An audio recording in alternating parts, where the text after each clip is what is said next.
الحمد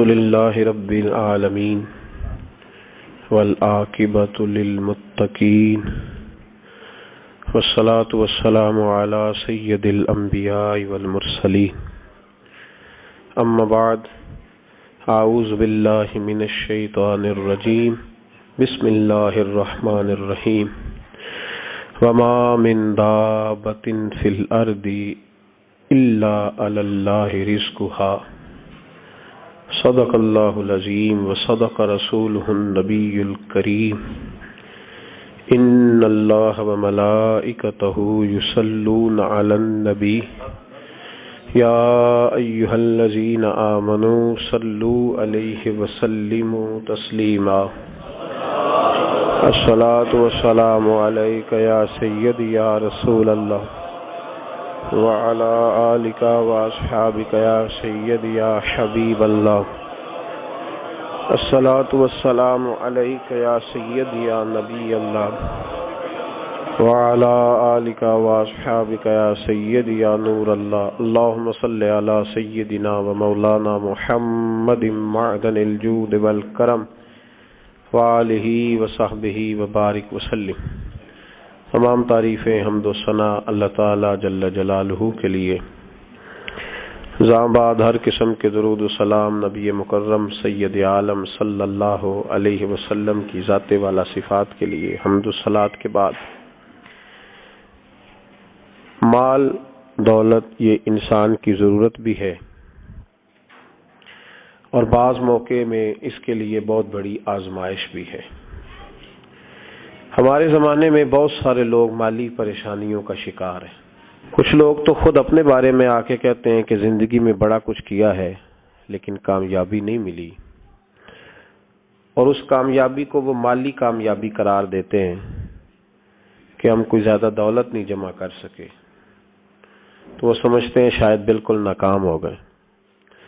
کچھ لوگ یہ کہتے ہیں کہ بچے نہیں سیٹ ہو رہے، اب اس سے مراد بھی یہی لیتے ہیں کہ ان کا ہاتھ پیسوں تک نہیں پہنچ رہا۔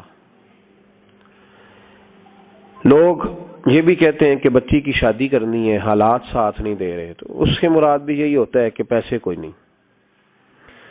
تو ہر دوسرا تیسرا آدمی مالی پریشانی کا ذکر کرتا ہے، مالی معاملات میں الجھا نظر آتا ہے، اور پھر عجیب سا ایک مزاج بن گیا ہے قوم کا کہ نہ کسی کو یہ پرواہ رہی ہے کہ کتنے دن ہو گئے نماز پابندی سے نہیں پڑھی جا رہی، نہ یہ لوگ سوچتے ہیں کہ کتنا زمانہ بیت گیا ہے، بلکہ بہت سارے تو ایسے ہیں جو رمضان میں قرآن پاک کھولتے ہیں پھر اگلے رمضان میں ہی جا کے کھولتے ہیں، اس کی فکر نہیں لوگ کرتے۔ صوفیاء کرام یہ فرماتے ہیں کہ اگر تو ہفتے میں ایک دن بھی اپنے رب کی یاد میں رو نہیں سکا اور ایک دن بھی تو حضور علیہ السلام کے لیے رو نہیں سکا، تو پھر تو اپنے مقدر پہ رو کہ پورا ہفتہ ہی گزر گیا ہے، تیرے آنکھ میں آنسو نہیں آئے اللہ کے لیے۔ تو جو پریشانی ہونی چاہیے تھی وہ ہے ہی نہیں، دل سخت ہو گیا ہے، پتھر ہو گیا ہے۔ صحابہ کرام علیہم رضوان ان پریشانیوں کا ذکر کرتے تھے کہ دل سخت ہو گیا ہے، طبیعت لگ نہیں رہی، ان چیزوں کا۔ ہمارے ہاں ایک ہی پریشانی ہے جو مالی پریشانی، پیسہ کس طرح زیادہ بن سکتا ہے، کس طرح کر کے زیادہ آ سکتا ہے، اور کیا ایسا طریقہ اختیار کیا جائے کہ لوگ امیر ہو جائیں، یہی ایک پریشانی ہے۔ وظیفہ بھی اسی لیے پوچھا جاتا ہے، اللہ ماشاءاللہ پیر بھی اسی لیے پکڑا جاتا ہے، بہت سارے لوگ مسجد کی حاضری بھی اسی لیے دیتے ہیں۔ او بھائی، مالی پریشانی پہلی بات تو یہ کہ اتنی بڑی پریشانی نہیں جس کو سوار کیا جائے۔ آیت پڑھوں گا قرآن پاک کی، اور میرا خیال ہے کہ بہت ساری پریشانیاں تو قرآن مجید کے لفظوں سے دور ہو جائیں گی۔ سورہ ہود ہے، اس کی آیت نمبر 6 ہے، 12ویں سپارے کی پہلی آیت ہے۔ کیا انداز ہے، اور میرے رب کا کتنا من موہ لینے والا اور دل کو چھو لینے والا انداز ہے۔ رب کریم نے فرمایا وما من دابۃ فی الارض، فرمایا نہیں زمین پر کوئی بھی ایسا چلنے والا، زمین پر کوئی ایسا نہیں جو چلتا ہو، الا علی اللہ رزقھا، جس کا رزق اللہ نے اپنے ذمے نہ لیا ہو۔ زمین پہ کوئی چلنے والا ایسا نہیں جس کے رزق کی ذمہ داری رب کریم کی نہ ہو. پھر ذمہ داری رزق کس کی ہے؟ بول کے بتائیں، بول کے. کس کی ذمہ داری ہے جی؟ اللہ. دیکھیں غور فرمائیں، یہاں مفسرین نے ایک بات لکھی ہے اس آیت کے تحت کہ فرمایا جو زمین پہ چلنے والا ہے اس کا رزق اللہ کے ذمے. فرماتے ہیں کہ یہ اللہ نے ہماری عقل کے مطابق ہم سے بات کی ہے، ورنہ آسمانوں میں جتنی مخلوق ہے رزق اس کا بھی اللہ کے ذمے ہی ہے. یہاں جو فی الارض کے لفظ ہے زمین پہ، وہ ہمیں سمجھانے کے لیے کہ تم نے تو صرف یہ دنیا دیکھی ہے نا، تو جس کو تم نے دیکھا ہے وہ سب کھاتے اللہ کا دیا ہوا ہی ہے. تو جو ہم نے دیکھا تھا رب کریم نے اس کے مطابق ہمیں سمجھا دیا. فرمایا کچھ تو تم نے دیکھے نہیں، چلو ان کی تم سے بات نہیں کرتے، پر جو تم نے دیکھے ہیں ان سب کا رزق کس کے ذمے ہے؟ اللہ کے. میرے رسول کریم سید عالم صلی اللہ تعالی علیہ وسلم قرآن مجید کی جب ترجمانی کرتے، وضاحت کرتے، تو محبوب پاک صلی اللہ علیہ وسلم بھی کوئی اشکال رہنے نہیں دیتے تھے، کوئی اشکال نہیں رہنے دیتے تھے. میرے محبوب کریم علیہ الصلوۃ والسلام نے فرمایا اللہ پہ بھروسہ رکھ کے سویرے نکل جانا رزق کی تلاش میں. کس پہ بھروسہ رکھنا ہے؟ نکلنا تمہارے ذمے ہے. یہ نہ کہنا کہ گھر بیٹھوں گا تو یہیں آئے گا، نکلنا تمہاری ذمہ داری ہے. جتنی ذمہ داری ہے وہ پوری کرنا. اللہ پہ بھروسہ کر کے نکل جانا تمہاری ذمہ داری ہے. رب کا ذمہ ہے تمہیں رزق دینا، وہ ضرور تمہیں رزق پہنچائے گا. یا رسول اللہ صلی اللہ علیہ وسلم کس طرح پہنچے گا؟ تو ذرا حضور کے لفظوں کا حسن بھی دیکھیے. نبی پاک صلی اللہ علیہ وسلم نے فرمایا جس طرح موت تمہیں ڈھونڈ لیتی ہے نا کہ تم کہاں موجود ہو، جب وقت آتا ہے تو انسان پاکستان میں ہو تب بھی آ جاتا ہے، جدہ میں ہو تب بھی آ جاتا ہے، مکہ میں ہو یا مدینہ طیبہ میں وقت پھر بھی آ جاتا ہے. فرمایا جس طرح موت تم جہاں بھی ہو تم تک پہنچ جاتی ہے نا، اس طرح تمہارا رزق بھی تم جہاں موجود ہوتے ہو اللہ وہاں پہنچا دیتا ہے، پہنچا دیتا ہے. تو یا رسول اللہ صلی اللہ علیہ وسلم کس انداز میں؟ تو فرمایا نکل جانا تمہاری ذمہ داری ہے. فرمایا سویرے پرندے بھی نکل جاتے ہیں اور شام کو جب لوٹتے ہیں تو اللہ انہیں پیٹ بھر کے روزی عطا فرماتا ہے. حالانکہ ان کو نہیں پتا ہوتا ہمارا کارخانہ کہاں ہے، ہم نے کہاں جا کے مزدوری کرنی ہے. ان کو نہیں پتا ہوتا کہ ہمارا دفتر کہاں ہے، ہم نے کس آفس میں بیٹھنا ہے. ان کو نہیں پتا ہوتا کہ ہم نے کہاں جا کے مال خریدنا ہے اور کہاں سے ہم نے پھر اس کو دوبارہ بیچنا ہے. انہیں خبر نہیں ہوتی. اللہ پہ بھروسہ کر کے نکل جاتے ہیں. نکلنا تو تیرے ذمے ہے کہ نہیں؟ فرمایا وہ تو ڈیوٹی کر، شام کو اللہ جو رب پرندوں کو روزی دیتا ہے وہ تجھے بھی عطا فرمائے گا. میں کہتا ہوں سوچ کتنی کمزور ہے اس آدمی کی جو کہتا ہے کیسے ملے گا. کتنی کمزور سوچ ہے. جو رب بیل کو روزی دیتا ہے، بکری کو روزی دیتا ہے، اس زمین اس دھرتی پہ اگر بسنے والا اونٹ بھوکا نہیں سوتا، چلیں یہ تو پالتو جانور ہوتے ہیں، اس دھرتی پر بسنے والی اگر بلی اور کتا روٹی کھا کے سوتے ہیں تو اشرف المخلوقات ہے.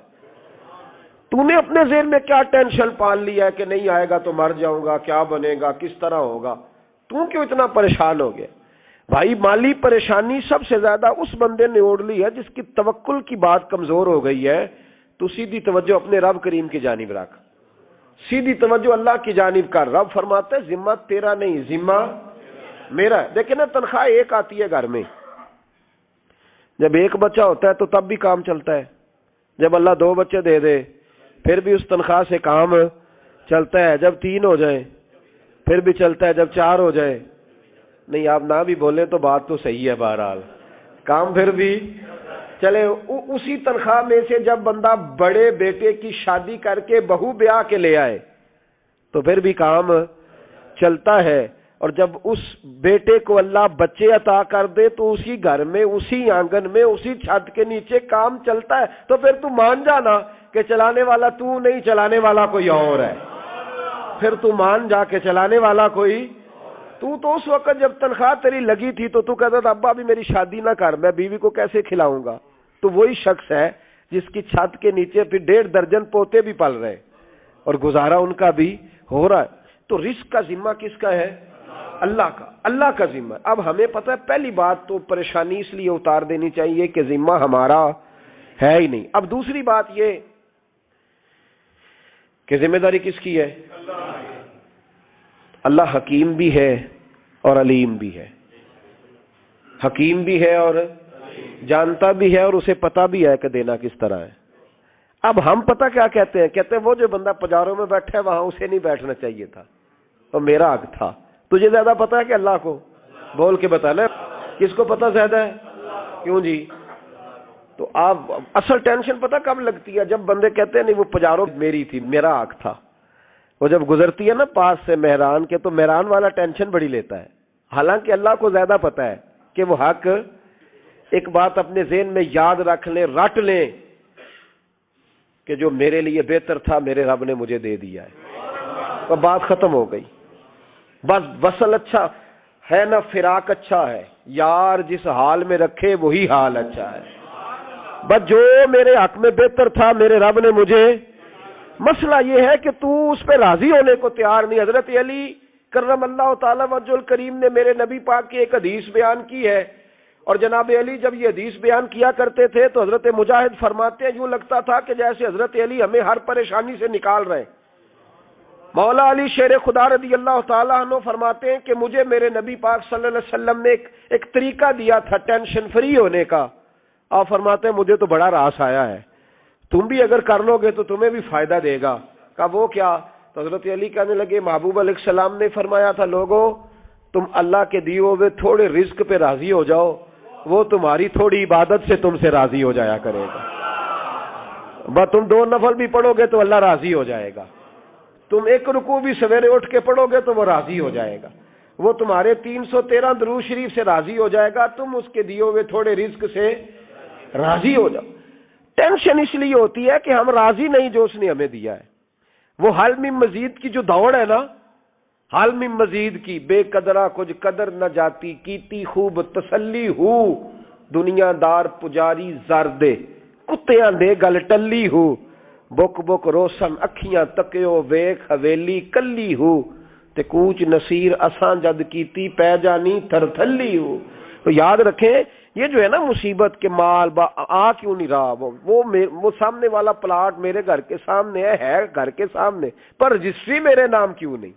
یہ مصیبت سانس نہیں لینے دیتی۔ موٹر سائیکل کھڑی کرتا ہے نا جب آ کے دکان سے روٹی کھانے آتا ہے، دفتر سے گھر آتا ہے، کاروبار سے آتا ہے، تو جہاں موٹر سائیکل کھڑی کرتا ہے وہ ٹینشن بڑی ہے کہ کبھی میری ہو جائے نا یہ والی جگہ بھی، تو میں یہاں بھی بورڈ لگاؤں اپنے نام۔ اس نے مالی پریشانی پیدا کی۔ تو جس حال میں ہے، چونکہ تو نے اپنا یہ حال خود نہیں بنایا، جس نے بنایا ہے وہ بڑا بہتر جانتا تھا کہ تو اسی حال میں اسے اچھا لگتا ہے۔ تو اسے اسی حال میں، ایک بزرگ تھے تو ان کی طبیعت بڑی علیل ہو گئی، بیمار ہو گئے، تو اللہ نے آزمائش دی تو کیڑے پڑ گئے وجود میں۔ ایک کیڑا یہاں سے کھا رہا تھا، اللہ والے بڑے راضی رہتے ہیں اس کی رضا پہ، تو کیڑا یہاں کھا رہا تھا تو نیچے گر گیا، تو بابا جی نے اٹھا کے پھر وہاں رکھ لیا، کہنے لگے جب اس نے تیری ڈیوٹی مجھے کھانے کی لگائی ہے تو میں اس بات پہ راضی ہوں، تو نیچے کیوں گرتا ہے؟ بس ٹھیک ہے کھا، جب اس نے تجھے ڈیوٹی جو تیری لگائی ہے۔ سالبہ بن عبد الرحمن ایک صحابی تھے، سالبہ غالباً نبی پاک صلی اللہ علیہ وسلم کی خدمت میں آئے، کہنے لگے یا رسول اللہ صلی اللہ علیہ وسلم غربت بڑی ہے، میرے لیے دعا کریں اللہ زیادہ مال دے۔ تو محبوب صلی اللہ علیہ وسلم نے فرمایا تو جس حال میں اچھا ہے وہ تیرے لیے بہتر ہے، جس میں تو ہے وہی حال تیرے لیے۔ مشکل ہے نا یہ جواب سننا، کہتے ہیں پیر صاحب فلان جگہ سے تویز آیا، وہاں تو وارے نے آرے ہو گئے، تو آپ کے ہاں، تو میں کہتا ہوں یہ تویز دینے والا اگر تویز دے کے امیر بناتا ہے تو پہلے خود کیوں نہیں بنتا؟ یہ خود تو 150 کا تویز بیچ رہا ہے، اپنی بیچارے کی حالت یہ ہے، اگر اتنا ہی تویز اس کا چلتا ہوتا تو پہلے 5 ٹیوب پجارو اس کے دروازے پہ کھڑی ہوتی۔ عجیب چکر ہے، اور عجیب جگہ لوگ الجھ گئے، سمجھتے ہی نہیں بات کو۔ یا رسول اللہ صلی اللہ علیہ وسلم دعا کر دے، تو محبوب نے کیا فرمایا؟ فرمایا تو جس حال میں ہے نا وہ حال تیرے لیے بہتر ہے، اسی میں رہ۔ کہ نہیں حضور دعا کریں، فرمایا سالبہ تو باز آ جا، حضور دعا کریں، فرمایا تو باز آ جا، 2-3 دفعہ کا ضد کی، محبوب نے فرمایا جا پھر اللہ تجھے زیادہ پیسے دے گا۔ چند بکریاں خریدی، اتنی برکت ہوئی کہ بکریوں کے ریوڑ بن گئے، پھر کچھ بکریاں بیچ کے گائے خرید لی، ان کے بھی ریوڑ ہو گئے، پھر کچھ اونٹنیاں لے لی، ریوڑ ہی ریوڑ۔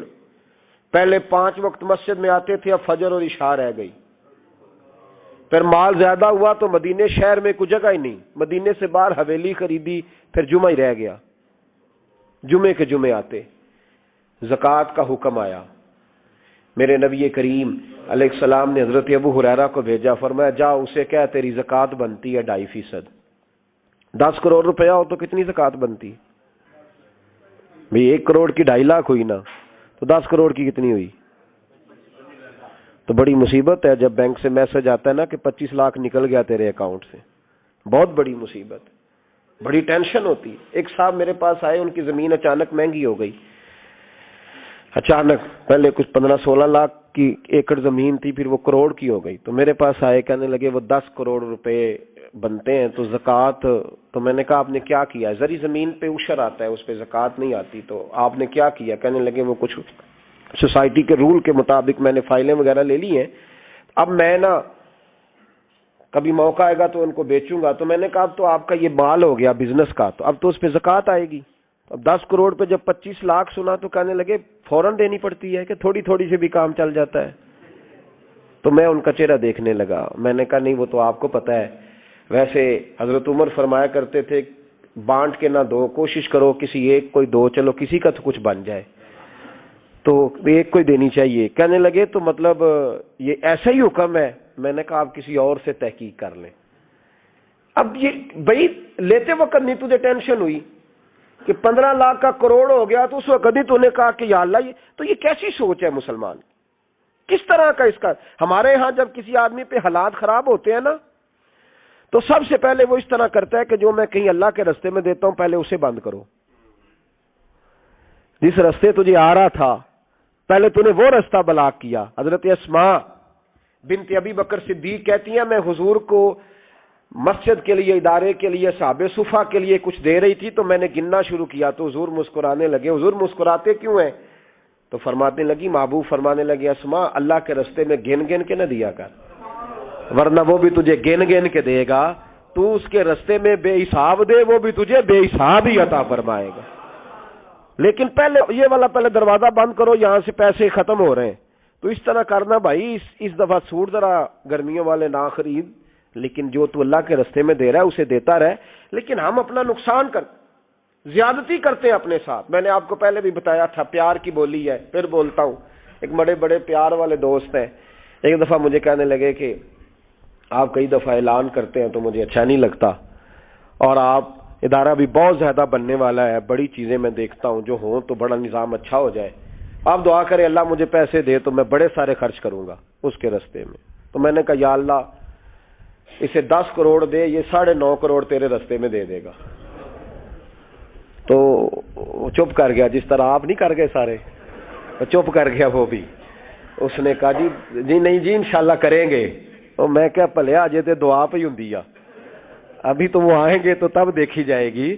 تو یہی اڑ گیا ہے، یعنی 9.5 کروڑ اللہ کے رستے میں خرچ کرنے کی دعا پہ بھی آمین کوئی نہیں کہتا کہ چلو آمین ہی کہہ دیں۔ تو میں کہا تینوں تے 50 لاکھ بچدا سی پیا، لیکن تو اس سودے پہ تیار۔ جب یہ سوچ ہوتی ہے، یہ غلط سوچ ہے، یہ بات تو اگرچہ مسکرانے والی لیکن یہ سوچ صحیح نہیں۔ حضرت عثمان غنی رضی اللہ تعالیٰ عنہ کہتے ہیں جس وقت نبی پاک صلی اللہ علیہ وسلم نے اعلان کیا نا جنگ کے موقع پر کہ 800 سپاہیوں کا خرچہ چاہیے، کہتے ہیں میرے پاس 600 کا تھا۔ یہاں ایک روایت میں حضور نے 1000 کا اعلان کیا تو میرے پاس 800 کا تھا۔ جب 2-3 دفعہ نبی پاک نے اعلان کیا تو کہتے ہیں میں نے کھڑے ہو کے کہا یا رسول اللہ پورا 800 میری طرف سے۔ کہتے ہیں میں نے 200 سپاہی کا خرچہ ادھار اٹھایا، لیکن پورے 2 مہینے نہیں گزرے تھے، رب کریم نے مجھے کئی گنا کر کے پیسے واپس عطا فرما دی۔ پر بات تو یہ ہے کہ تیری وہاں لو لگی ہو، تو تجارت کرتا ہے ان لوگوں کے ساتھ جو کیا دے سکتے۔ تو سالبہ کے پاس حضور نے پیغام بھیجا، پہلے تو کہا تیرے لیے بہتر نہیں مال، جب اصرار کیا تو اب بڑی برکت ہو گئی، بڑا آیا تو فرمایا زکوٰۃ دے، 2.5 زکوٰۃ ہے۔ اب جب سوچا کہ 5 اونٹوں پہ ایک بکری جائے گی اور بڑا سارا مجھے دینا پڑے گا، اب جب غور کیا تو یہ تو نہ کہا کہ میں نہیں دیتا۔ حضرت ابو ہریرہ سے کہنے لگے نبی کریم علیہ السلام کی خدمت میں عرض کرنا کہ میں خود آؤں گا۔ حضرت ابو ہریرہ نے آ کے عرض کی یا رسول اللہ صلی اللہ تعالی علیہ وسلم، حضور وہ کہتے تھے میں خود آؤں گا۔ تو کہتے ہیں محبوب نے ٹھنڈی سانس لی فرمایا اسے کہا تھا کہ تیرے لیے مال بہتر نہیں، اب ہلاک ہو گیا، ہائے افسوس ہلاک ہو گیا۔ ان کو بھی تھوڑی دیر کے بعد احساس ہوا کہ یہ میں نے کیا کیا، نبی پاک کو ہی کہہ دیا نہیں ہے، حضور کو کہہ دیا بعد میں آؤں گا۔ اب دوڑے آئے، عرض کی حضور میں سارا کچھ لے کے آیا ہوں، قبول کر لیں۔ محبوب نے فرمایا گویا بلال حبشی کی خشک کھجور بھی قبول ہے، اور صہیب رومی ایک اٹی باندھ کی لائے تو وہ بھی قبول ہے، اور عمار بن یاسر اور مصعب بن عمیر اگر 2 دینار دے جائیں اور کوئی پرانا جوڑا کسی سپاہی کے لیے چھوڑ جائے تو وہ بھی قبول ہے، لیکن تو اپنا لاکھوں لے کے چلا جا، تیرا کوئی نہیں قبول، معاف کر دیں۔ فرمایا جا معاف کیا، پر پیسے لے کے نہ آنا۔ اگلے سال پھر آئے، بندے ہوئے ہاتھ ہیں، محبوبہ میں دولت کا کیا کروں گا، آگ لگانی ہے، قبول کر لیں۔ فرمایا تو لے جا، تیرا نہیں قبول، گرا جو ان کی نگاہ سے وہ سنبھل نہیں سکتا۔ حضور نے وصال ظاہری کیا تو جناب صدیق اکبر کے پاس آئے، لاکھوں کا مال، ابو بکر قبول کر لو، تو جناب صدیق اکبر کہنے لگے اس کا کر لوں جس کا نبی نے نہیں کیا، چل جا، کوئی نہیں چاہیے۔ حضرت عمر کے زمانے میں قحط پڑ گیا، بارشیں نہیں ہوتی، غلہ نہیں ملتا، حالات خراب ہیں، مالی طور پہ بحران آ گیا، غربتیں، مجبوریاں، تکلیفیں، آ کے روئے، عمر میرا قبول کر لو، مجھے معافی تو مل گئی تھی نا۔ فرمایا معافی اپنی جگہ پہ، پر جس کا مصطفیٰ نے قبول نہیں کیا۔ بہت سارے لوگوں کو پتہ ہی نہیں کہ ان کا قبول ہی نہیں ہوا، اور وہ الجھے ہوئے، انہیں خبر ہی نہیں کہ اصل بات کیا ہے۔ فرمایا جس کا مصطفیٰ کریم نے قبول نہیں کیا، اب ہیرے اور جواہرات بھی لے کے آئے تو بھوکے مریں گے، پر اس کا قبول، اس بات پہ راضی رہو جس حال میں اللہ نے رکھا ہوا ہے، اس حال میں راضی رہو۔ یہ جو مصیبت ہے نا دیکھنی کہ وہ بھی میرے پاس، تمہیں کیا پتا، کبھی پوچھ تو صحیح اس سے وہ کس مصیبت کا شکار ہے، جو مالی طور پہ بڑا امیر ہے، تو اس کی طرف دیکھ کے اپنا دل برا کرتا ہے۔ بس جس حال میں رب نے رکھا ہے اس حال میں رہ۔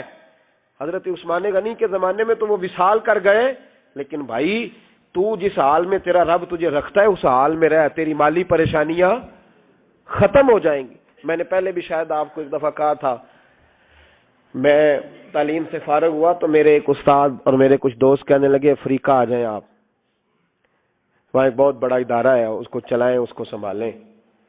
تو میری والدہ سے میں نے کہا، کچھ طبیعت ہوتی ہے نا انسان کی، میرا بھی دل لگ گیا۔ میری اماں پڑھی نہیں تھی، لیکن اللہ نے دانائی بڑی عطا فرمائی تھی، حکمت بڑی تھی، سیانی بڑی تھی۔ تو میں نے کہا اماں جی وہ مجھے ساؤتھ افریقہ کی دعوت ہو رہی ہے، تو آپ کیا کہتی ہیں؟ تو اٹھ کے میرے پاس آ گئیں اور مجھے انہوں نے اپنے بازوؤں میں لے لیا، پھر میرا ماتھا چوما، کہنے لگی پتر میں تے وال بھی نہ پوٹ کے دیوا کسی نے، ہم نے دولت کا کیا کرنا ہے، تو اللہ کا نام لے کے کہیں بیٹھ جا، رب کریم رون کے لگا دے گا، خیر ہو جائے۔ تو میرے بھائی یاد رکھیں، ان چیزوں سے تھوڑا سا دیکھیں نا، قناعت کریں، جو اللہ نے دیا اس پہ راضی ہو جائیں، اللہ بڑا مہربان ہے، وہ آسانیاں کر دیا کرتا ہے۔ تو یاد رکھیں میرے رسول کریم علیہ السلام نے ایک تو ہمیں درس یہ دیا ہے کہ تو سمجھ جا، قرآن نے ہمیں بتایا ہے کہ روزی تیری ذمہ داری نہیں، روزی کس کی ذمہ داری ہے؟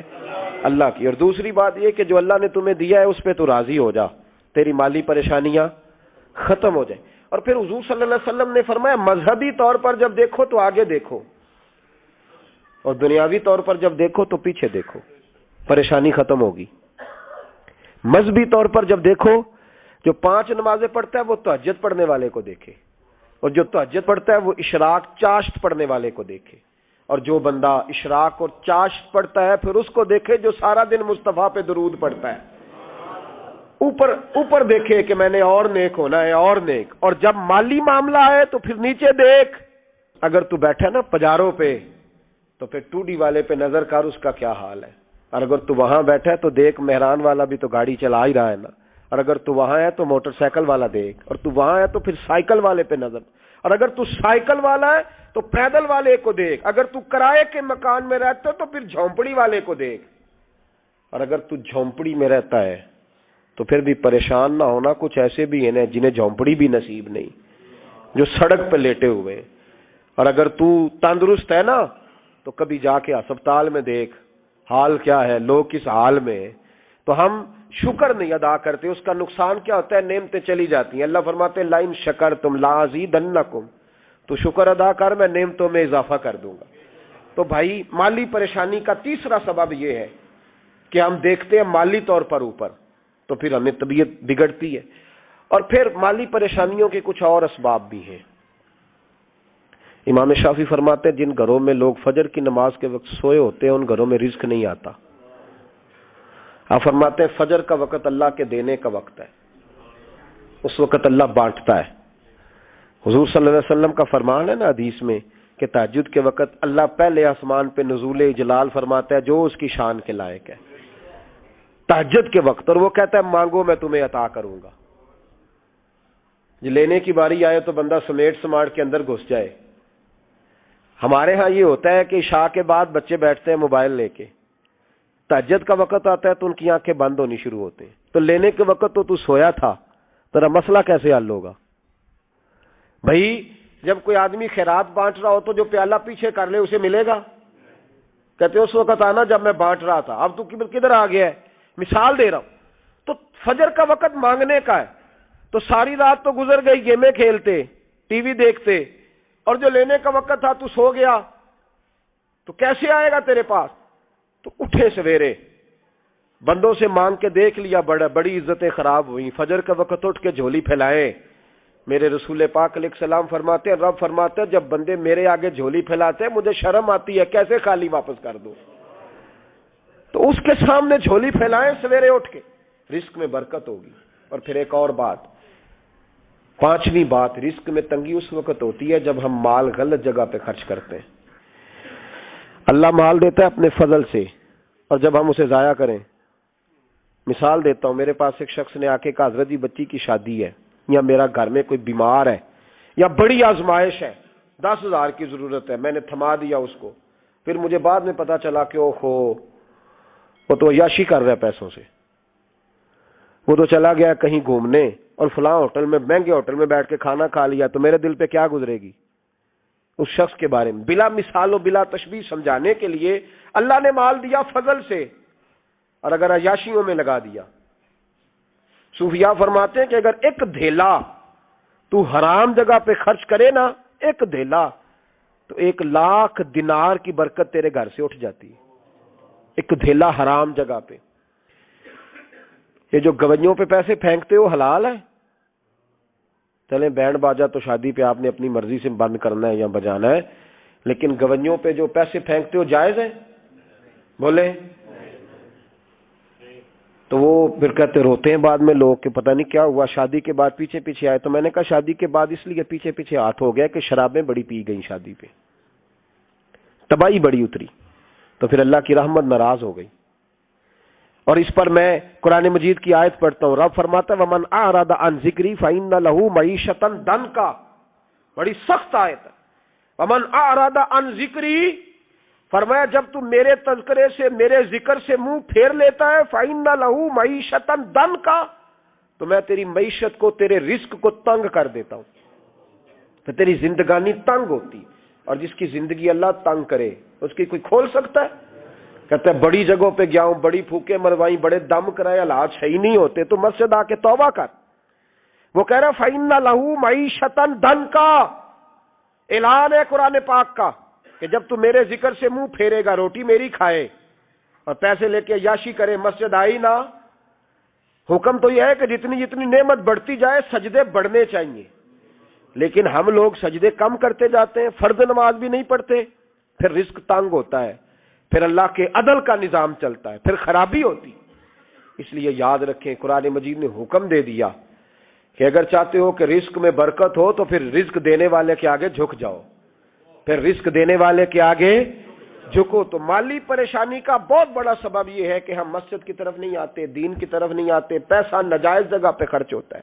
آپ یقین کریں مسجدوں کا حال خستہ ہے، مدارس کا حال قابل رحم ہے، قابل رحم حالت ہے مدارس اسلامیہ کی، اور لوگ پیسہ کہاں خرچ کرتے ہیں؟ میں تو یہ روتا رہتا ہوں، ہر جگہ روتا ہوں، میں دنیا کے کسی پاکستان کے کونے میں بیٹھتا ہوں تو روتا ہوں۔ ایکٹر پل گئے، اور اہل سنت کا تو ویسے اللہ حافظ ہے، قوالوں کی کوٹھیاں دیکھنے کے قابل ہے، اور نعت خواں جو سر سیکھتے ہیں رات کو کہیں بیٹھ کے اور صرف آواز سریلی ہے، ان کے مکان پجاروں دیکھنے کے قابل ہے۔ اور جس شخص نے ساری زندگی رسول اللہ کا دین پڑھایا ہے، ساری زندگی۔ شیخ الحدیث مزاج کے لوگ ہیں جن کی بیٹیوں کی شادیاں بھی ہونے والی ہیں۔ مدارس کے بچے موٹے کپڑے پہن کے گرمیوں میں گھومتے ہیں، موٹے کپڑے، اور کوئی چودھری اگر کبھی دینے آتا ہے نا کسی مدرسے میں پیسے تو کہتا ہے جی وہ میں نے 50,000 روپیہ خرچ کرنا ہے، تو کوئی جگہ کوئی کام بتائیں کون سا ہونے والا ہے۔ میں کہا تو لہجہ کہاں آ رہی، یہ کام بتائیں۔ اب کسی امام کی بیٹی کی شادی ہونے والی ہے تو پہلے تجھے جا کے بتائیں کہ وہ اس کو ہم نے خرچ کرنے، کہتے نہیں نہیں وہ میرا اعتبار نہیں، تو اعتبار نہیں تو جا دوڑ جا۔ یہاں کوئی بھوکے ننگے لوگ بیٹھے، یہ رسول اللہ کا نام لیتے ہیں، اور جو مصطفیٰ کا نام لیتے ہیں رب انہیں اتنا نوازتا ہے کہ کہیں کوئی کمی باقی نہیں رہتی، وہ کمال کر دیتا ہے جب وہ دیتا ہے۔ دروازہ رسول سے جسے ملتا ہے، میرے اعلیٰ حضرت بول کے کہ کون دیتا ہے، دینے کو منہ چاہیے، دینے والا ہے سچا، دینے والا ہے سچا۔ میں بہت دور تھا پنجاب کے ایک کونے میں، تو محفل سے فارغ ہوا تو 5-5 ہزار کے نا 4 نوٹ ایک چودھری سامنے علیحدہ علیحدہ کر کے، اور اس طرح شادیوں پہ نہیں دیتے 2000 دا وکھرا وکھرا کرنا ہے نظر آوے، انہوں نے کتنے نہیں لگے کہ 1000 ہی دے گیا، تو علیحدہ علیحدہ کر کے نا 4 نوٹ، تو یوں کیا حضرت صاحب یہ، میں نے کہا تو شاید مجھے جانتا نہیں، پتہ نہیں میں کون ہوں۔ اس نے کہا کیا مطلب؟ میں نے کہا مجھے بڑی مسجدوں میں لوگوں نے کہا آ جاؤ، میں نے کہا وہاں رہنا ہے جہاں مسجد بھی ہو اور اللہ کی دی ہوئی عزت بھی ہو۔ بڑے اداروں میں تو باتیں بڑی سننی پڑتی ہیں، تو سمجھا ہی نہیں ہمیں، تو نے یہ کس طرح کی بات کر دی، اس کو اٹھا کے لے جا۔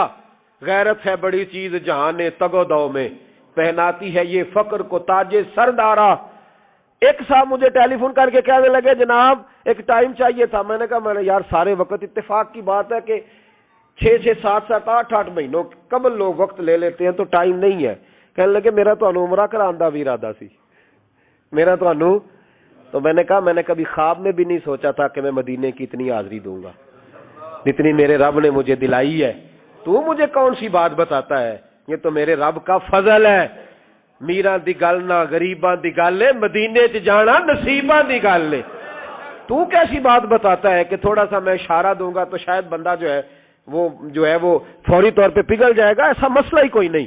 میرے رب کا تو اتنا کرم ہے کہ ہم نے خواب میں بھی نہیں سوچا تھا کہ اتنا نوازے گا۔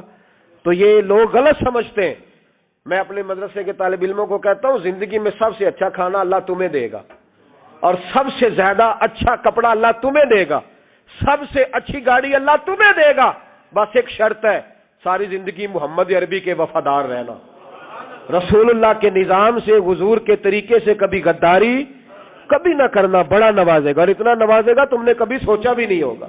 تو یاد رکھیں اللہ رزق میں برکت دیتا ہے، لیکن اس وقت جب ہم اپنی زندگی حقیر کرتے ہیں نا، اب جہاں آنے لگا ہوں وہاں آپ کو لانا چاہ رہا ہوں، ہم پتہ کیا کرتے ہیں، ہاتھ پھیلاتے ہیں، بڑے بڑے رئیس اعظم ہو کے لوگ ہاتھ پھیلاتے ہیں۔ اگر آپ ناراض نہ ہو تو ایم این اے نے بھی انویسٹر رکھے ہوتے ہیں، ایم پی اے کا بھی انویسٹ، وہ بھی فون کرتا ہے کہ اتنے فلیکس تیرے ذمے، اتنے تیرے ذمے۔ یہ مت سمجھے کہ مانگنے والا چھوٹا طبقہ ہے، یہاں بڑے بڑے لوگ ہیں، یہاں تو پولیس افسر بھی دکان پہ آ جائے تو دکاندار پریشان ہوتا ہے کہ یہ مفت ہو رہا ہے، یہ پیسے نہیں دے گا۔ تو یہاں مانگنے کے سٹائل بڑے بڑے نرالے، بڑے بڑے لوگ ہیں، ناراض نہ ہوئیے گا، سب کی بات نہیں کر رہا، لیکن الا ماشاءاللہ اکثر کی بات کر رہا ہوں۔ اب میرے نبی پاک صلی اللہ علیہ وسلم نے درس دیا، فرمایا زندگی میں ہاتھ نہ پھیلانا، کبھی بھی زندگی میں کبھی بھی ہاتھ، مالی پریشانی کا حل بتایا۔ میرے حبیب فرمانے لگے یوں نہ کرنا، ورنہ پھر دوبارہ ساری زندگی اس طرح نہیں ہو سکے گا۔ فرمایا اپنی غربتیں چھپا کے رکھ، اگر اللہ کبھی آزمائش ڈالے تو اللہ کے ساتھ بات کر، اس کے نیک بندوں کے ساتھ بات کر، کبھی بھی یوں نہ کرنا، ورنہ ساری زندگی پھر تم مانگتا ہی رہے گا۔ تو یا رسول اللہ کیا کرے؟ فرمایا تو دینے کا ارادہ کر، اللہ بھی تجھے مالا مال فرما دے گا۔ تو جس نے ہاتھ پھیلایا ہوا ہے نا، اسناد خان نے بھی، مولوی نے بھی، ایم این اے نے بھی، ایم پی اے نے بھی، اور وزیر نے بھی، اور مشیر نے بھی، اور کیا بتائیں کہاں تک۔ ہمارا تو وزیر اعظم کسی ملک چلا جائے تو اگلا ملک پریشان ہو جاتا ہے کہ شاید کچھ لینے آیا ہے۔ جن کو آج یوم پاکستان ہے، پاکستان مانگنے کے لیے نہیں بنا تھا، یہ دینے کے لیے بنا تھا، یہ تو دینے کے لیے بنا تھا۔ یہ تو وہ سلطنت بنائی گئی تھی جو درویشوں نے قائم کر دی تھی، اور اس ملک کو بھکاری بنا دیا ہے، لیکن ہم پھر بھی مایوس نہیں۔ یہ مٹی بڑی حسین ہے، انشاءاللہ تعالی یہاں سے ایسے پھول کھلیں گے کہ ساری دنیا کو خوشبو جائے گی۔ اس دھرتی سے انشاءاللہ تعالی ایسے درخت اگیں گے کہ سارا زمانہ سائے میں بیٹھے گا۔ میں دور نہیں نکلنا چاہتا. تو ایک رزق کی تنگی کا معاملہ یہ ہے کہ ہم مانگتے ہیں. کچھ لوگ اس لیے بھی کسی سے سوال کر لیتے ہیں کہ کوئی کہے نا امیر بڑا ہے. سوال شادی کا موقع آتا ہے تو 2-4 دوستوں کو فون کر لیتے ہیں, پھر رشتے داروں کو بتاتے پھرتے ہیں کہ میں نے تو قرضہ پکڑ کے نکاح کیا ہے, قرضہ پکڑ کے رجسٹری کرائی ہے, تاکہ لوگ. تو جب تو ایک دفعہ مانگ لیتا پھر ساری زندگی تیری مالی مشکلات حل نہیں ہوتی. ایک وجہ یہ ہے. اب آئیے ان پریشانیوں کے کچھ روحانی علاج ہیں. 2-1 باتیں عرض کروں. سورہ طلاق 2-3 نمبر آیت کی گھر جا کے تلاوت کریں. رب کریم نے فرمایا وَمَن يَتَّقِ اللَّهَ يَجْعَل لَّهُ مَخْرَجًا, فرمایا جب تو اللہ سے ڈرے گا تو اللہ ہر مشکل سے نکلنے کا تجھے رستہ عطا فرما دے گا. اور کیا خوبصورت انداز ہے قرآن مجید کا, اور ہم نے اس کا لاکھوں بار تجربہ کیا, 20 اور سینکڑوں بار یہ چیز ذاتی طور پر پریکٹیکل سے گزری. اللہ نے فرمایا ہر مشکل سے نکلنے کا رستہ بھی دے گا, وَيَرْزُقْهُ مِنْ حَيْثُ لَا يَحْتَسِبُ, اور اللہ تجھے وہاں سے رزق دے گا کہ تو نے کبھی سوچا بھی نہیں ہوگا. وَيَرْزُقْهُ مِنْ حَيْثُ لَا يَحْتَسِبُ, سے دے گا کہ تو نے کبھی سوچا بھی. ایک صحابی تھے حضرت عوف بن مالک رضی اللہ تعالیٰ, کہتے میرا بچہ کافروں نے قید کر لیا, گھر میں غربت پہلے بڑی زیادہ تھی, میں دروازہ رسول پہ آیا, حضور اب کیا کروں؟ تو کہتے ہیں نبی پاک نے فرمایا بھروسہ اللہ کی ذات پہ کر, توکل اللہ کی ذات پہ کر, اور گھر جا کے تسبیح لے کے میاں بیوی بیٹھ جاؤ اور پڑھو لا حول ولا قوت الا باللہ العلی العظیم, جاؤ پڑھو جا کے. کہتے میں گھر بیٹھا ابھی چند تسبیحاں پڑھی تھی کہ دروازے پہ دستک ہوئی, دروازہ کھولا تو میرا بیٹا دروازے پہ کھڑا تھا, پلٹ کے دیکھا تو 400 بکریاں بھی لایا تھا. اور میں نے کہا بیٹا یہ کیسے آ گئی؟ کہنے لگے ابا جی مجھے ایک حویلی میں کافروں نے قید کیا ہوا تھا, میں بڑا پریشان تھا, لیکن ابھی تھوڑا دیر پہلے پتہ نہیں کیا ہوا ہے, میں نے یوں ہاتھ لایا تو رسیاں کھل گئی, باہر نکلا ہوں تو 2-3 بندوں پہ نیند کا ایسا غلبہ تھا کہ بے ہوش ہو کے گرے ہوئے تھے. 400 بکریاں بھی تھی, میں نے دروازہ کھولا, بکریاں میرے ساتھ دوڑنے لگ گئی ہے, تو میں 400 بکری بھی لے آیا ہوں, پلٹ پلٹ کے دیکھتا رہا ہوں, پر میلوں کا سفر ہوا وہ آئے ہی نہیں. تو والد کہنے لگے بیٹا چلو پہلے مصطفیٰ کریم سے جا کے پوچھ لے, دیکھیں کیسے مالی مسئلے حل ہوتے ہیں. حضور سے جا کے پوچھیں کہ ہمارے لیے جائز بھی ہے کہ نہیں. کہتے ہیں دروازہ رسول پہ جا کے ہم کھڑے ہی ہوئے تھے کہ نبی پاک نے فرمایا دیکھا رب کریم کا فضل, دیکھا, فرمایا تیرا بیٹا بھی آ گیا, تیری غربت کا بھی حل ہو گیا ہے, یہ کافر کا مال ہے, اسے مال غنیمت سمجھ کے استعمال کر, تیرا ہی ہے. تو لا حول ولا قوت الا باللہ العلی العظیم پڑھیں تو رزق میں پڑھیں گے انشاءاللہ, بول کے بتائیے پڑھیں گے انشاءاللہ تعالی. لیکن سنی قوم تویز پہ لگ گئی ہے, کہتے وظیفہ پڑھنا پڑتا ہے, آپ لکھ کے دیں گلے میں ڈالنے کے لیے تاکہ وہ ڈالتا جاؤں اور میرے اوپر پیسوں کی بارش ہوتی جائے. وظیفہ پڑھیں, وظیفہ پڑھیں. سنیں ایک اور وظیفہ سنیں, امام قرطبی نے تفسیر قرطبی میں لکھا رزق کی برکت کا وظیفہ. امام قرطبی نے لکھا ہے حضرت انس بن مالک رضی اللہ تعالیٰ عنہ کہتے ہیں ایک شخص حضور کی بارگاہ میں آیا, کہا یا رسول اللہ صلی اللہ علیہ وسلم غربت بڑی ہے, بڑا دکھی ہوں, بڑا پریشان ہوں. تو حضور نے وظیفہ بتایا, فرمایا جب بھی گھر جاؤ نا گھر والوں کو سلام کہنی ہے, السلام علیکم. یعنی کب کہنی ہے؟ جب بھی جاؤ. کب کہنی ہے؟ یعنی گھر سے نکلے ماچس لینے کے لیے, واپس آ کے کہنا السلام علیکم. پھر گھر والوں نے کہا ہو یاد نہیں رہا تھا, وہ تو چینی بھی ختم ہو گئی ہے. پھر گئے چینی لینے تو واپس آ کے پھر السلام علیکم. انہوں نے کہا خو ناراض نہ ہوئیے گا, پتی بھی نہیں چائے کی. اب واپس گئے تو پھر واپس آ کے کیا کہنا ہے؟ تو نبی پاک صلی اللہ علیہ وسلم نے فرمایا جب بھی گھر جا السلام علیکم کہے اور 3 دفعہ سورۃ اخلاص پڑھ دے. اور سورت بھی وہ بتائی جو سب کو آتی ہے, قل هو اللہ احد اللہ الصمد لم یلد ولم یولد ولم یکن لہ کفوا احد. 3 دفعہ یہ پڑھ دے. صحابی بڑے سیانے تھے, بڑے مسئلے حل کرتے تھے ہمارے, فٹافٹ بول پڑے وہ صحابی, کہنے لگے حضور میری تو چھوٹی سی فیملی ہے, کئی دفعہ بچے گھر نہیں ہوتے, ننھیال گئے ہوتے ہیں, تو پھر کیا کروں؟ حضور نے فرمایا جب گھر میں کوئی نہ ہو تو اپنے نبی پہ درود و سلام پڑھ دینا, تیرے نبی کا کرم تو تیرے گھر میں ہوگا نا. حضرت انس بن مالک رضی اللہ تعالیٰ عنہ فرماتے ہیں کہ ہم انتظار میں تھے کہ بندہ واپس آئے اور رزلٹ بتائے. کہتے ہیں وہ کچھ دنوں کے بعد واپس آئے تو عجیب بات کی انہوں نے. ہمسایوں سے کئی دفعہ بندے کی نہیں نا اتنی بنتی, اور کئی دفعہ لگتا ہے کہ میرا ہاتھ اوپر ہی رہے, یہ کہیں مجھ سے تگڑے نہ ہو جائے. کہتے ہیں وہ آئے تو نبی پاک صلی اللہ علیہ وسلم نے کہا کیا حال ہے تیرا؟ تو عرض کرنے لگے یا رسول اللہ صلی اللہ علیہ وسلم وظیفہ تو میں نے اپنے لیے پوچھا تھا اور میرے تو ہمسائے بھی امیر ہو گئے. حضور وہ تو میں نے اپنے لیے پوچھا تھا اور میرے دائیں بائیں والے لوگوں کو بڑی برکت ہوئی ہے. تو میرے محبوب مسکرانے لگے. حضور فرمانے لگے گویا برکتیں تیرے گھر میں جب برسی ہیں تو چھن چھن کے ان کا فیض اللہ نے تیرے ہمسایوں کو بھی عطا فرمایا. مشکل تو نہیں وظیفہ؟ کیا کرنا ہے؟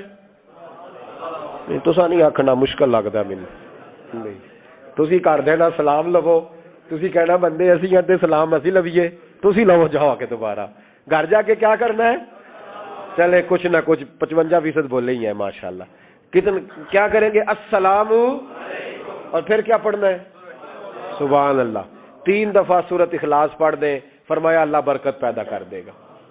اب سنیں, ایک دوست آئے, کہنے لگے حضرت جی بڑے پیروں کے پاس گیا ہوں, مالی مسئلہ حل نہیں ہوتا. تو میں نے کہا میں تجھے نبی پاک کی بارگاہ میں نہ لے جاؤں, پیروں کے پیر کے پاس نہ چلے جائیں. میں نے کہا سن تیرا مالی مسئلہ حضور حل کر دیتے.